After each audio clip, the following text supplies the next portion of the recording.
China and Taiwan face off in South China Sea. June 7, 2026. The Chinese and Taiwanese Coast Guards engaged in a standoff near the Taiwan-controlled Pratas Islands in the South China Sea, Taipei said Friday. A Chinese vessel, with the hull number 3501, was detected approximately 4 miles outside the restricted zone, Taiwan claims, around the Pratas at 7:32 a.m. local time, according to the Taiwan Coast Guard Administration. Responding Taiwanese patrol boat, Xuanhu No. 9, which sailed parallel to the Chinese ship while issuing radio broadcasts ordering it to leave. By 8 a.m., the situation had escalated. China Coast Guard 3501 ignored the warnings and accelerated from 5 to 9 knots before making a sharp, abrupt turn into the restricted waters, the CGA said. The two ships remained in a standoff at the time of the statement.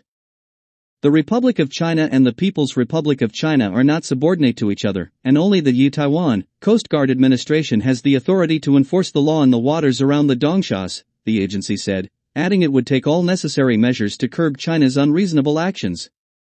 The People's Republic of China is the official name of the government in Beijing.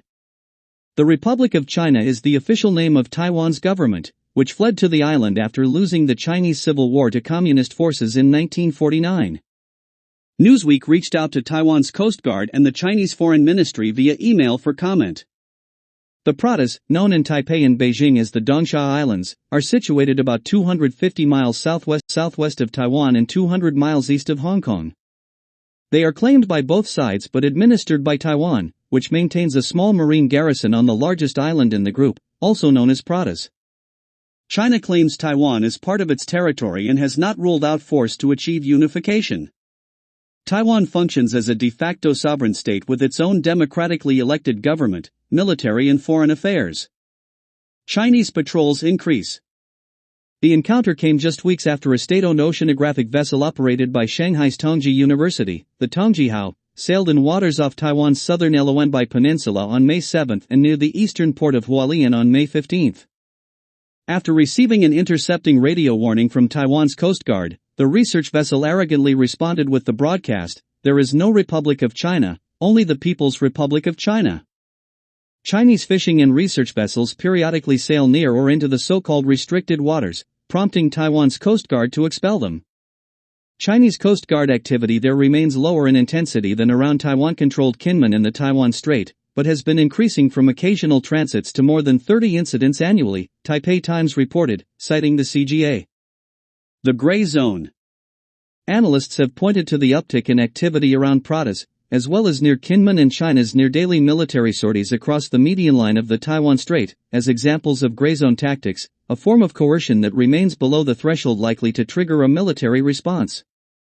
The standoff is part of a recent string of Chinese gray zone actions against Taiwan since U.S. President Donald Trump's May 14 to 15 talks with Chinese President Xi Jinping in Beijing, defense analyst Bryce Barros of the Institute for National Defense and Security Research observed. Although it's not clear there is a direct correlation between the summit and these incidents, Beijing might view these incidents as opportunities to continue to salami slice against Taiwan while testing resolve in Taipei, Washington and allied capitals, he told Newsweek. In response to increased Chinese maritime activity around its outlying islands, Taiwan has moved to significantly expand the Coast Guard's surveillance and reconnaissance capabilities.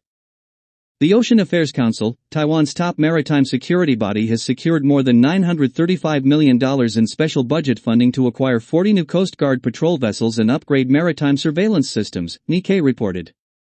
By Newsweek, story by Micah McCartney, June 7, 2026.